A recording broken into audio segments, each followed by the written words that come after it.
Tantor Audio, a division of Recorded Books, presents Hope Rising, How the Science of Hope Can Change Your Life by Casey Gwinn, J.D., and Chan Hellman, Ph.D., narrated by Gary Bennett. Publisher's Note: in this audio edition, you may hear references to visual elements presented in the print and e-book formats of the book. A note from the authors. All the stories in this book are true. Hope is real. We have no need to make up any stories. Some names, personal characteristics, and settings have been changed to protect the privacy of students, friends, family members, and acquaintances. Most of the names used are actual names and have been used with permission by the courageous and hope-centered young people and adults that want to release the shame and blame and publicly share their stories of hope rising. Introduction. Lance. We were all gathered to take a group picture on the last night of camp at the first camping and mentoring program in America focused on children impacted by domestic violence. I, Casey, was on a ladder facing 60 children plus counselors and adult volunteers, all lined up on the side of a hill for our group photo. A camper, a counselor, and our program coordinator, Maddie Orcutt, were missing. I did not know where they were. Determined to take the group photo, I focused my effort to get everyone to smile at the camera in my hand. Suddenly, every single head turned, looking past me out into a large grassy field. I slowly turned to see Lance, a 10-year-old camper, running full speed across the field away from us. Maddie was sprinting behind him as Lance pulled away. Lance was soaked in sweat running through camp and then down a dirt road away from camp. Pumping his arms, his face set in an angry grimace, oblivious to everyone and everything around him, he ran for nearly a mile. He ran for as long as he could. When he couldn't run any longer, he walked. A counselor, Jenny Dietzen, and Maddie trying to follow him. I jumped in my Jeep and caught up with Lance, Jenny, and Maddie a little over a mile out of camp. As I drove alongside Lance, he refused to acknowledge my soft-spoken warnings that I would not let him run away from camp, that it was time to turn around and head back. Finally, I pulled ahead of Lance, blocked the road with my car, got out, and told Lance he could go no further. When he tried to push past me, I moved behind him and wrapped my arms around him in a restraint. As I took him to the ground, he tried to stab me with a shank hidden in the fold of his elbow. I removed the shank and held him in a bear hug. He swore, cursed, struggled, and raged at me. Lance had been triggered from something said or done to him, something no one could later identify, when he ran away at about 7 p.m. Hours earlier, he had said he was having the greatest week of his life, a week filled with laughter, adventure, and new friends. And yet, white-hot anger now compelled him down the dirt road as he struggled to deal with complex emotions on the last night of camp. I would later find out he had intended to run back to his group foster home in Stockton, California, which is nearly 250 miles from Arroyo Grande, California, so he could try to find his mother. She had lost her parental rights to him years earlier because of domestic violence and drug abuse.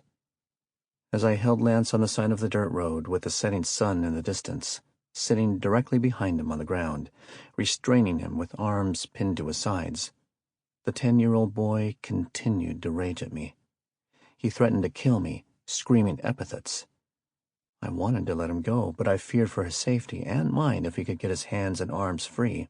We were both wet with sweat as he struggled for his freedom, and I resisted with every ounce of strength I had left. Nearby, Maddie and Jenny sat quietly, turned away, not wanting to be witnesses to this terrible moment of intersection in our lives. Minutes passed. An hour went by. My words were careful, thoughtful, and only loving. I care too much about you to let you run away from camp, Lance. You have a right to be angry. I am so sorry for all the bad things people have done to you. You did not deserve it, Lance. You deserve to be loved. You can get through this and have a great future. Breathe with me, Lance. Try to relax and think about the happiest part of your week. I can't wait to see who you become. You can be a man of kindness. You can use your pain to help other kids someday, Lance. You are a leader, Lance. You can be a great role model for other kids someday. Breathe with me, Lance. Feel my heart beating and my chest moving up and down, and try to follow me. 1 hour and 20 minutes into the restraint protocol, I tried to engage Lance in a conversation about computers as his rage wore down, and he slowly stopped fighting my arms wrapped around him as we sat on the side of the road. Another staff member, named Peggy, joined me on the side of the road. First, Peggy and I talked to each other, intentionally ignoring Lance. We talked about the camp slideshow that night. We talked about how much we liked computers and what a great slideshow we were going to have that night with all the kids if we had time to get it done. Then we began to engage him. Peggy asked, "Do you have a computer, Lance?" Quietly, he said, "Yes, a Mac." I saw my opening. "Lance, I really need to finish the slideshow for the week so we can all see the entire week of camp tonight and celebrate together. The kids all really want to see the slideshow, but it is not done yet. If we're able to finish it, it will make everyone so happy. Will you help me with the slideshow?" He was fully present again. "Sure." Finally, a breakthrough. "Lance, if I let go of you, will you promise not to run away? Will you promise to get in my Jeep with me and go back to camp?" "I will," said Lance, without the slightest trace of anger or resentment. "After you help me with the slideshow, you can choose from 2 options. I can get someone to drive you 4 hours back to Stockton tonight, or you can wait until tomorrow and go home with the rest of the kids. It is your choice." Lance agreed to let me know his decision later. I let go of him, helped him up, and we got in the car and drove back to camp. I quickly gave him my Mac and put him to work in the dining room editing pictures from the week for the slideshow. I sat next to him as he looked through the pictures. He paused, looked at me, and said, "Can I stay with you, just you, until it is time for me to make my decision?" Hope was rising in his life. He was finding a pathway forward. "Of course, Lance." An hour later, 60 children poured into the dining room, yelling, cheering, and ready for ice cream sundaes and the slideshow of the week. After they had all gathered, I publicly praised and thanked Lance for helping me with the slideshow. The entire room erupted in clapping for Lance, and he smiled, stood, and waved to the crowd, not the slightest trace of the murderous rage he had directed toward me just 90 minutes earlier. The slideshow was a glorious 20 minutes of cheers and laughs as the kids saw themselves in pictures, set to music, of the entire week of Camp Hope America at Lopez Lake. Lance stayed by my side the whole time. Minutes after the slideshow ended, Lance leaned close to me and said, "I have made my decision." "What are you going to do, Lance?" I asked. "I want to stay at camp tonight and go home tomorrow with everyone else." He paused. "And I have one other question." "What is it, Lance?" "Can I come back to camp next year?" "Of course, Lance. We all love you, and it will be great to have you back next year. I want Lance to come back to camp next year and the year after that. I want Lance to find a way to hope and healing. Lance will never get any judgment or condemnation from me. No shame, no blame, no condemnation. Just the best chance we can give him to stay out of juvenile hall, jail, and prison. The best chance we can give him to never beat or rape a woman. We will do all we can to help him learn to get through his trauma, rage, and pain. Lance needs rising hope in his life. In fact, rising hope, measurable, rising hope, is his best chance to break the vicious generational cycle of violence that has claimed his mother, his father, and, most likely, other family members. 5 years ago, I didn't know hope was measurable. During 20 years as a prosecutor, I never learned that hope was a science. I didn't know hope changes the destiny of the trauma survivor, cardiac patient, paralyzed athlete, widow, abused child, cancer survivor, natural disaster victim, and battered woman. I didn't know what a hope score was. I thought hope was a wish, a dream, a vague idea about a better future. What I've learned in the last 5 years has changed my life. I learned it from my co-author, Dr. Chan Hellman, one of the leading hope researchers in America. In 2012, I was in Tulsa working with the Family Safety Center, a multi-agency collaborative where many agencies come together under one roof to help victims of family violence and their children. The director's name is Suzanne Stewart, and she was partnering with the Charles and Lynn Schusterman Family Foundation to improve the services of the Family Safety Center. She brought in the nonprofit I am honored to lead with our CEO, Gail Strack, called Alliance for Hope International, to help with their planning for the future. Suzanne said she wanted me to meet Dr. Chan Hellman from the University of Oklahoma, OU, before I headed back home to San Diego later that day. She said Chan was a statistical psychologist researching hope. It seemed immediately like a blind date opportunity with a bad ending. Who wants to be friends with a statistical psychologist? And you can't even measure hope anyway, can you? I didn't know until years later that Chan felt the same way about getting together with me, an attorney from California. He wanted to be home swimming in his pool with his granddaughter. Who wants to be friends with a lawyer? Suzanne was relentless, though, and so we settled on a Skype call while Chan was enjoying his pool, and I was in downtown Tulsa pretending to be interested in Chan's life as a statistical psychologist. Little did Chan and I know this meeting would change the trajectory of both our personal and professional lives. The first conversation was short. Chan tried to explain Dr. Rick Snyder's theory of hope and used words like pathways, willpower, and way power. He said hope was measurable. I didn't get it. I talked about Camp Hope America and family justice centers, places like the Tulsa Family Safety Center, where all the services for victims of abuse come together in one place. We had no published research, but I was sure our work was making a difference because of the anecdotal stories coming so often from the adults and children getting help and support. The brief talk, however, about goals and pathways got me thinking actively about Chan's assertion that hope was measurable. Could this be true? How would you verify it? How could you change someone's level of hope? Would higher levels of hope matter in someone's life? 5 years later, this meeting has led to the science of hope becoming a central philosophy of the Family Justice Center movement, FamilyJusticeCenter.com, Camp Hope America, CampHopeAmerica.com, and a host of other programs connected with Alliance for Hope International, AllianceForHope.com. Now, with Chan's Hope Research Center at OU leading the way, hope science is moving across the United States. A brief Skype call with 2 reluctant, old, introverted childhood trauma survivors would change everything for each of us. We pray it changes things for many others, too. This book will teach you things about hope you have never heard or read anywhere else. It will change what you have believed about hope. It will change the way you talk about your life.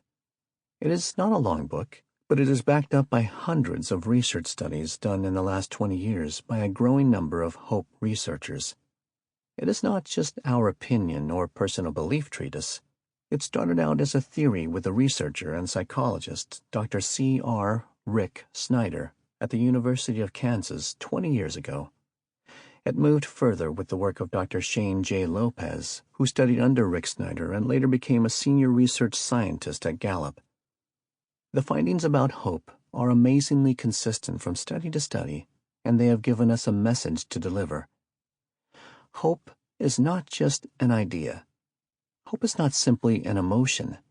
It is far more than a feeling. It is not a wish or even an expectation. Hope is about goals, willpower, and pathways.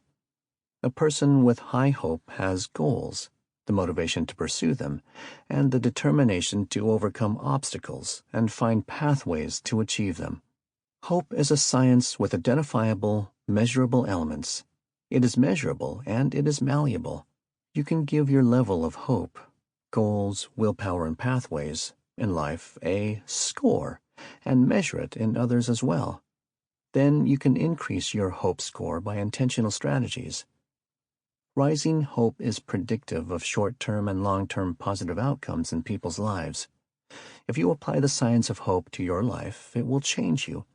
If you embrace the language of hope, you will talk differently, act more intentionally, and live your life with greater purpose than you ever have before. Our personal goal should be to act in ways that increase our own hope scores.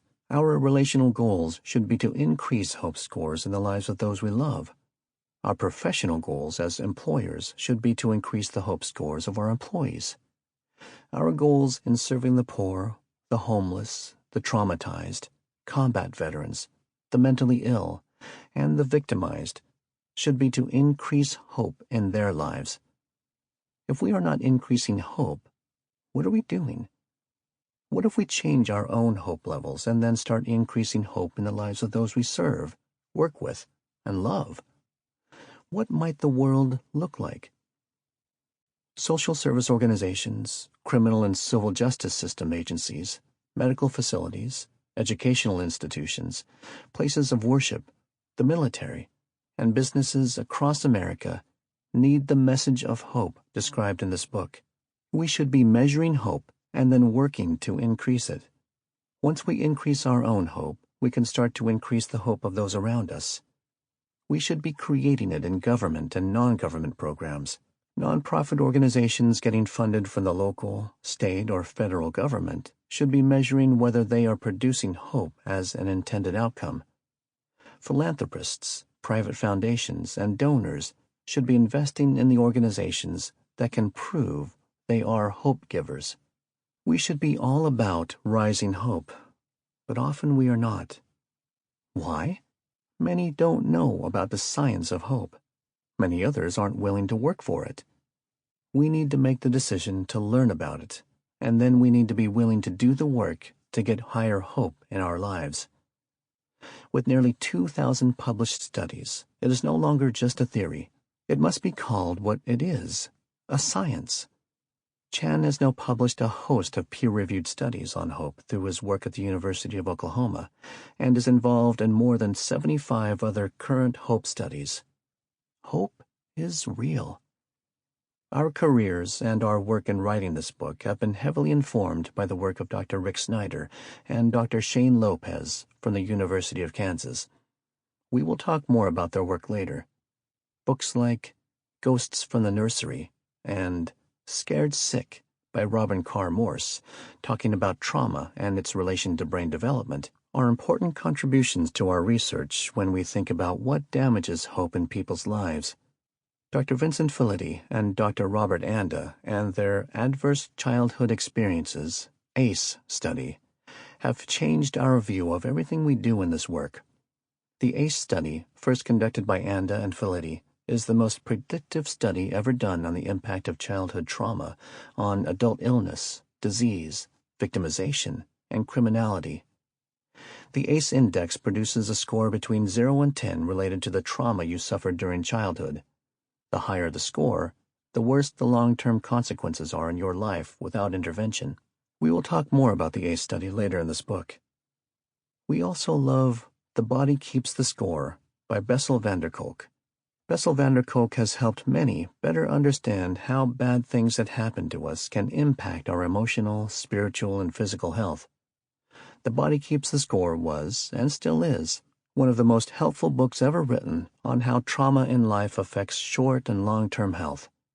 It has helped tens of thousands of people around the world to finally understand their mental health struggles, damaged organs, poor physical health, and so many other impacts from unmitigated trauma and toxic stress on the human body. The message was powerful. The body absorbs the impact of things people experience in utero, as children, and throughout their lives, and the consequences on mental and physical health can be devastating. But The Body Keeps Score did not give people the answers on how to mitigate those impacts with rising hope. It did not provide a way to produce a counteracting, strength-based, positive score that a person can pursue to undo the profound, long-term consequences of unmitigated trauma and toxic stress on the body and the brain. If childhood trauma makes you more likely to be an alcoholic, what do you do about it? If sexual abuse makes you more likely to be obese or bulimic, what do you do about it? Everyone wants answers to changing the endings that are predicted from bad things that happen in our lives.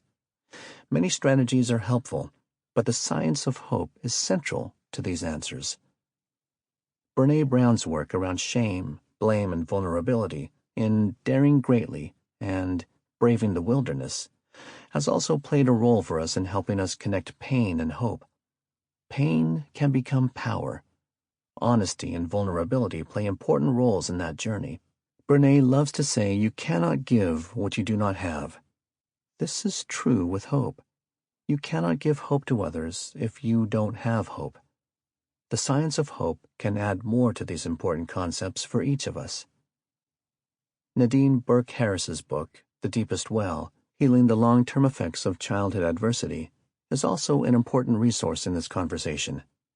Nadine comes from a medical perspective and shares her amazing work at the Center for Youth Wellness in San Francisco.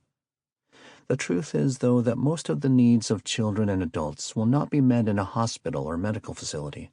They will be met in the day-to-day of lives lived with an understanding of how trauma impacts us and strategies that release the trauma and increase hope in our lives. 2 years ago, I published Cheering for the Children, Creating Pathways for Children Exposed to Trauma. Cheering for the Children was one of the first books written to the general public to begin looking at how to alleviate the consequences of adverse childhood experiences. It looked at many things we have learned in our work with traumatized adults and children, but it did not go where this book goes. This book makes the case that rising hope, in fact, a higher hope score, is the most powerful way to allay the effects of childhood trauma, toxic stress, and painful, difficult experiences throughout your life. Rising hope doesn't eliminate the impact of trauma, but it mitigates trauma. Hope helps to put trauma in the rearview mirror. The sooner we get to rising hope, the better. Children need rising hope as soon as possible after trauma. Those who lose a loved one need to know that hope can rise again. Those struggling with depression can improve their symptoms. After the loss of a job, a marriage, or a house, rising hope is crucial. And once we have greater hope, it can influence us, those we love, friends, neighbors, and co-workers, and allow us to be hope givers ourselves. By the grace of God, Chan and I have both navigated through our own personal journeys with childhood adversity to pursue the power of hope. For the first time in this book, we have shared our honest, personal stories. Everyone has a story, and very often pain, loss, and trauma from childhood relate to our struggles to be people with high levels of hope in our lives. The good news is we can all overcome the people and experiences that may have robbed us of hope and caused us great pain. In this book, we will ask you to reflect on your own life. It is only right that we are personally honest about our lives. Here are short pieces from each of our stories. Chan. I grew up in a small farming community with a population under 1,000 and a graduating high school class of 21 students. We rented a small farmhouse when I was in the 4th grade, having just moved back to northwest Oklahoma from Tulsa. This was the end of the Vietnam War, and my parents were flower children hippies who protested the war and engaged in the drug culture. My father became a drug dealer when I was in elementary school and had several hidden locations where he grew marijuana. My job was to help cultivate, harvest, and package the marijuana into 1/4 to 1 ounce bags. My dad used to take me on drug sales that I now believe were his effort to reduce the chance of violence by buyers. When I entered the 7th grade, my parents got a loan to buy a small house in town. Moving from the rented farm, I now lived in a house that everyone would see. This new house had a leaky roof and a dirt floor basement that would flood in every rainstorm. At about this same time, I was being bullied and tormented by one of the children in my class, who now lived on the same block. I not only lived in fear and shame due to the family business, but also in fear for my day-to-day physical and emotional safety from a bully. Within a few months of moving into our house, my parents announced they were going to divorce, throwing my world into further turmoil. My dad moved back to Tulsa with his girlfriend and had limited interaction with us. Of course, child support was non-existent. I believe my mother tried her best, but spent a brief time hospitalized for depression. She had dropped out of high school and was eventually able to get a job in a city 40 miles away. Perhaps the pressure was too much, as she just stopped coming home. Casey. I don't remember the first time I was afraid of my dad. It was early in my life. He would get angry and frustrated, and it was always my fault if he was mad. He wasn't always mad, though. He was kind and loving, too. Maybe that's why it was confusing. I remember sometimes being happy when he was mad at my sisters or my brother. It wasn't me. And when he was nice, it was the best. My dad was all-powerful. He seemed to never make a mistake, and I learned early not to question him or try to talk to him when he was mad. Many years later, a therapist would ask me why I never told my dad how his anger and violence made me feel when I was a child. I got up and walked out of her office. I had to find a better therapist. Dad didn't call it violence. He called it discipline. Spare the rod and spoil the child. Quit your crying, or I will give you something to cry about. It always seemed like a stupid statement since I had something to cry about. That is why I was crying. But I learned not to cry. I learned not to show an ounce of emotion when he whipped me. The only emotion I remember was anger. I looked forward to when he calmed down and told me that it hurt him more than it hurt me, even though I thought that was horseshit. But I never would have said horseshit in my dad's presence. I remember many instances when my father held me down while my mom rubbed a bar of soap in my mouth and across my teeth and then made me swallow. I never said a swear word, but there was clearly something I had said that was an unforgivable sin. For the life of me, I cannot remember one thing I said that ever deserved the bar of soap in my mouth that made me gag and feel like I was choking. He did to me what his father had done to him, but not as bad. After my dad died in 2009, I learned that he was punched in the head by his father every day to be awakened when he was a child. "Wee, Willie, wee, wake up," my grandfather would say before his fist greeted my dad's head. When my mom told me in 2010, she wondered out loud, "It is amazing your father was as normal as he was, given all those times he got hit in the head as a child." I asked her how it stopped. She said when my dad was 13, he woke up one day before my grandfather came in the room, and as my grandfather approached him, my dad, now 6 feet tall, stood up to my grandfather, balled his fists, and said, "If you ever hit me again, I will kill you." Then my mom said matter-of-factly, "And you know, his father never hit him again." But I believe the damage was done. You'll find the rest of my journey in Chapter 18. You will find the rest of Chan's personal account of his life in Chapter 19. You will also see other stories of triumph over trauma and adversity from many others. Some wanted to write their own story in the first person. Others asked us to tell their story for them. We have written this book together. You will only see I in a few stories at the beginning of chapters. The rest of the time you will see us write as we, or sometimes in the third person when describing one of our personal experiences. This book is very much about what we have learned together in our lives about the power of hope. Hope is measurable, malleable, and attainable. It is not wishful thinking. It can drive our personal and our professional lives once we understand it and apply the science to our lives and our organizations. Lance needs it. I need it. Chan needs it. You need it. Hope Rising, How the Science of Hope Can Change Your Life, is the third book ever written for the public on the science of hope. Rick Snyder and Shane Lopez wrote the first two. They have both passed away. Rick died of cancer. Shane died after a 2-year battle with depression. Rick and Shane inspired us to be more honest about our own lives and dig deeper into the life-saving power of hope. Come along. Join us. You will never be the same again. Sample complete. Ready to continue?